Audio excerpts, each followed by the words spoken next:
샬롬. 오늘도 하나님의 말씀의 사모함으로 나아오는 여러분들에게 하나님의 사랑과 축복이 함께하기를 기도합니다. 오늘 말씀은 창세기 4장입니다.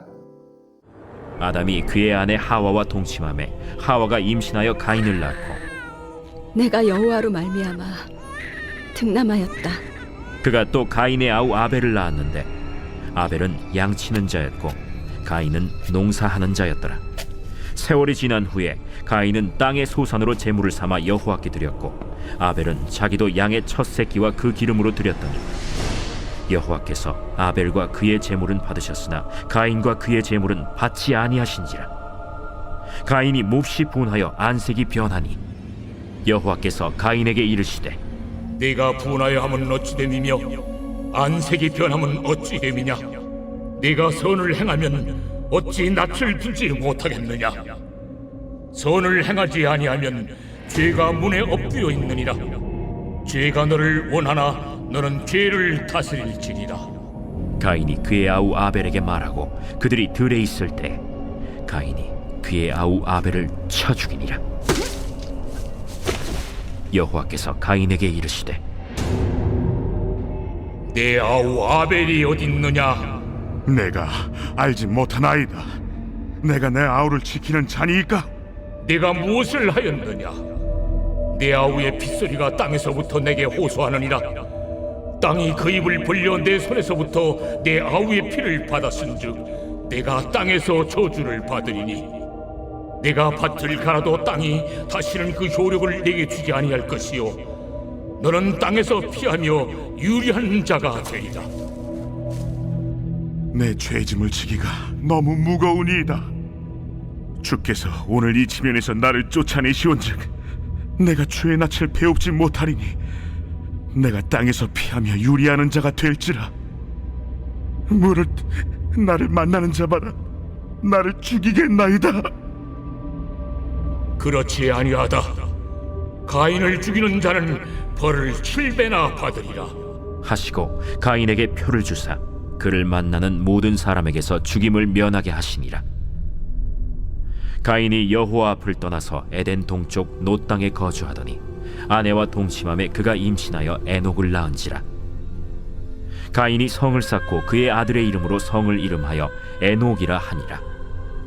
에녹이 이랏을 낳고 이랏은 무후야엘을 낳고 무후야엘은 무드사엘을 낳고 무드사엘은 라멕을 낳았더라.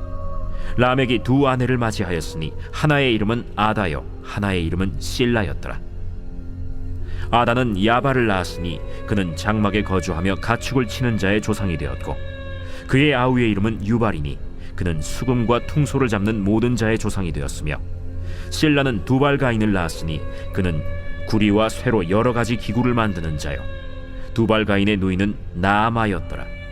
라멕이 아내들에게 이르되 아다와 실라여, 내 목소리를 들으라. 라멕의 아내들이여, 내 말을 들으라. 나의 상처로 말미암아 내가 사람을 죽였고 나의 상함으로 말미암아 소년을 죽였도다. 가인을 위하여는 벌이 7배일진데 라멕을 위하여는 벌이 77배이리로다. 아담이 다시 자기 아내와 동침함에 그가 아들을 낳아 그의 이름을 셋이라 하였으니 이는 하나님이 내게 가인이 죽인 나벨 대신에 다른 씨를 주셨다. 셋도 아들을 낳고 그의 이름을 에노스라 하였으며 그때의 사람들이 비로소 여호와의 이름을 불렀더라. 하나님께서는 범죄한 아담과 하와에게 구원을 약속하십니다. 창세기 3장 15절에서 약속을 하시죠. 우리는 이것을 원시복음이라고 합니다. 원시복음에는 세 가지 적대가 나오는데 그 중에 하나가 여자의 후손과 사탄의 후손의 적대이죠. 사탄은 원래는 하나님을 예배하고 섬겼던 천사였죠. 하나님께서 만드신 피조물이었습니다. 하지만 하나님처럼 되고자 하는 교만으로 인해 타락하게 되었고 사탄이 되었죠. 따라서 사탄의 후손도 교만하며 하나님을 예배하지 않고 섬기지 않고 불순종하는 것입니다. 가인이 바로 이 사탄의 후손입니다. 요한일서 3장 12절에서 가인같이 하지 말라. 그는 악한 자에게 속하여 라고 하시죠. 이와 반대로 여자의 후손은 하나님을 예배한다는 특징이 있습니다. 아벨, 그리고 셋이 이 여자의 후손이었습니다. 가인과 아벨이 하나님을 예배하죠. 가인은 농사를 하는 사람이었기 때문에 자신이 농작한 땅의 소산으로 제물을 드립니다. 그리고 아벨은 양을 치는 사람이었기 때문에 자신이 키운 양으로 제물을 드리죠. 하나님은 아벨이 드린 제물만 받으십니다. 왜 하나님께서는 아벨이 드린 제물만 받으셨을까요? 히브리서 11장 4절을 보시면 이렇게 나옵니다. 믿음으로 아벨은 가인보다 더 나은 제사를 하나님께 드림으로 의로운 자라 하시는 증거를 얻었으니 하나님이 그 예물에 대하여 증언하심이라. 아벨은 믿음으로 하나님께 예배를 드렸고 가인은 믿음으로 예배를 드리지 않았다는 것이죠. 그것을 어떻게 알 수 있냐면 예물을 통해, 즉 제물을 통해 알 수 있다는 것입니다. 이것은 제물의 종류의 차이가 아닌 제물을 드릴 때의 태도의 차이라고 저는 생각을 합니다. 창세기 4장 3절에 가인은 땅의 소산으로 제물을 삼아 여호와께 드렸고 라고 하죠. 가인은 땅의 소산으로 제물을 삼아 드렸다라고 단순하게 기록을 합니다. 하지만 아벨에 대해서는 4절에서 양의 첫 새끼를 드렸다고 하죠. 처음 것은 가장 소중한 것을 말합니다. 아벨은 가장 소중한 것을 드린 것이죠. 그리고 또한 아벨은 그 기름으로 드렸더니라고 하죠. 이 말은 기름진 것, 가장 좋은 것을 하나님께 드렸다라는 것입니다. 가인도 겉으로는 하나님을 예배하죠. 하지만 그는 진정한 예배자가 아니었습니다. 형식적으로만 하나님께 나아갔죠. 진정한 예배자는 아벨처럼 가장 소중한 것, 가장 좋은 것을 하나님께 드리고자 하는 이 마음의 중심, 삶의 태도가 있는 사람이죠. 가인은 하나님께서 자신의 예배를 받지 않으시자 분하여 안색이 변합니다. 내가 드린 것인데 어떻게 안 받으실 수가 있는가라는 마음이 있었던 것이죠. 그런 가인은 하나님으로부터 경고를 받습니다.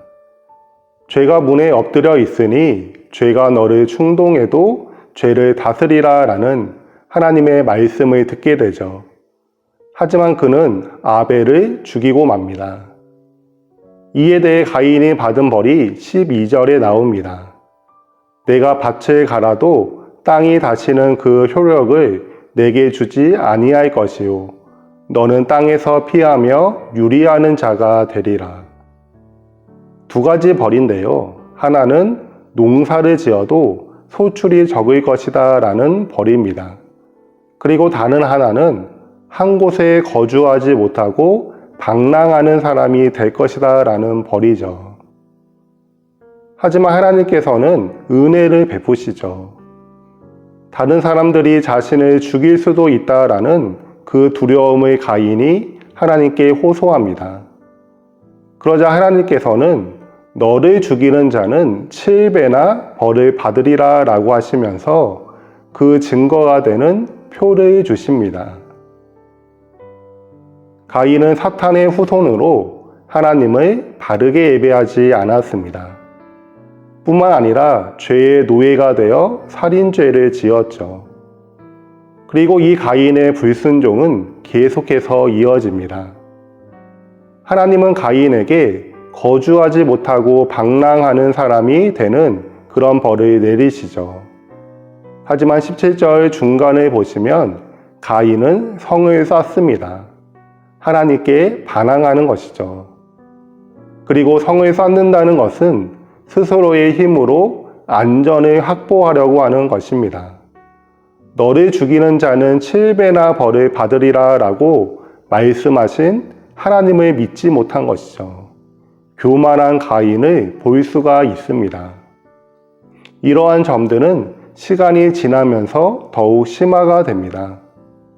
가인의 후손 중에 라멕이라는 사람이 있습니다. 라멕이 아내들에게 이런 말을 합니다. 23절 중간에 나의 상처로 말미암아 내가 사람을 죽였고 나의 상함으로 말미암아 소년을 죽였도다. 어떤 사람에 의해 상처를 받은 것입니다. 근데 그 상처로 인해 사람을 죽이는 것이죠. 심지어 소년, 나이가 어린 사람들도 죽이는 것입니다. 가인보다 훨씬 더 악한 사람이 되었죠.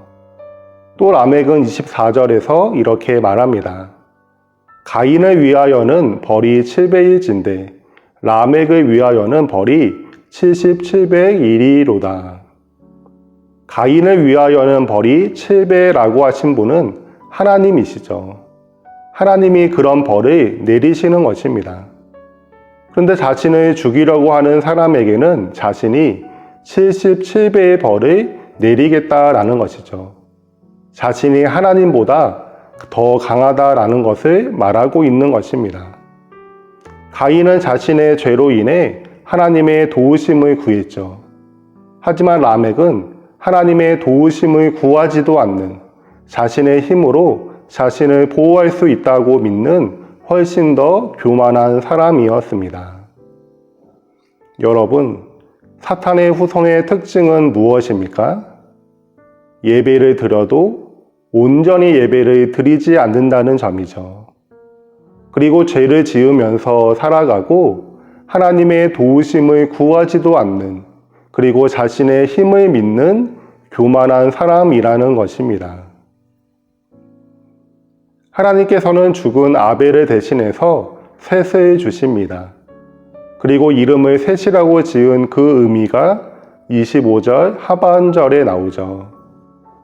이는 하나님이 내게 가인이 죽인 아벨 대신에 다른 씨를 주셨다 함이며, 여기에서 씨는 창세기 3장 15절에 나오는 여인의 후손에서 후손이라는 단어와 동일한 단어입니다. 무엇을 의미합니까? 아담과 하와는 자신의 가정에 들어닥친 아픔 속에서도 하나님의 약속을 기억했다는 것입니다. 그리고 신뢰했다는 것이죠. 이 셋을 통해 진정한 여인의 후손이 와서 우리와 우리 가정을 구원할 것을 신뢰했다는 것입니다. 그리고 26절에서 셋의 시대부터 비로소 여호와의 이름을 불렀다고 합니다. 유대인들에게 있어 이름은 그 존재 자체를 말합니다. 즉, 더 깊은 하나님과의 교제, 더 깊은 예배가 일어났다는 것이죠. 이 여인의 후손은 한 명으로도 볼 수 있고 여러 사람으로도 볼 수 있습니다.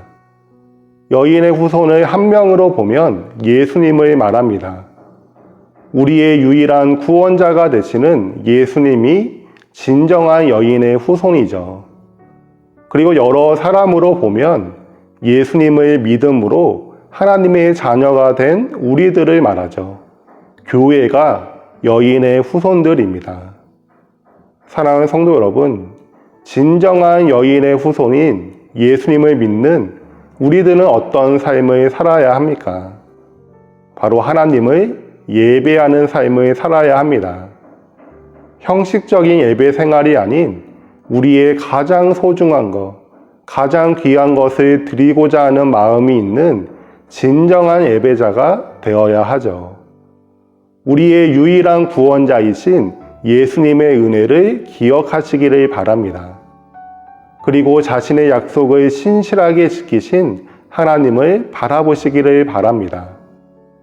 우리의 삶 가운데 비록 아픔과 슬픔이 있지만 은혜의 하나님, 신실하신 하나님을 신뢰함으로 하나님을 예배하는 것을 멈추지 않는 우리의 삶이 되기를 예수님의 이름으로 소원합니다.